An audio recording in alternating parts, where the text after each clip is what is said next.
guys, Hi aalis guys. kami. Aalis po kami. Pupunta kami sa mga kapatid at mama at papa ni Oreo.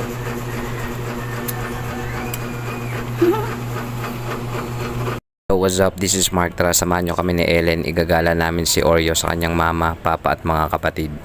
Diyan nga may pinuntahan muna kami ni Lablab. Ayan, waiting kami ni Oreo kay Lablab. Naiinip na siya. Gusto niya nang umalis. Pagdating nga ni Lablab ay agad na rin kami umalis.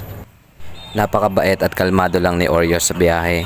Hindi katulad nung una namin siyang biniyahe. Talagang takot siya sa mga tunog ng mga sasakyan.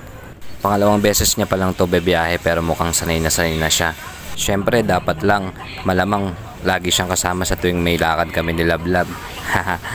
Sa ngayon kasi wala pa kami nakukuha na mag-aalaga sa kanya. Baka meron diyang gusto mag-alaga sa kanya, 6K monthly, mag-PM lang kayo. Mabait naman tong bata na to, kain tulog lang siya. Talagang hindi ka mahihirapan sa pag-aalaga. Diyan nga ay nakarating na kami. Kitang kita sa mukha ni Oreo ang pagka-excite. Ayan, agad niyan sinalubong ang kanyang mama at papa at mga kapatid. Kitang kita na miss nila ang isa't isa. Pero isa sa pinaka na miss niya talaga ay ang dumede sa kanyang mama. Yun lamang po.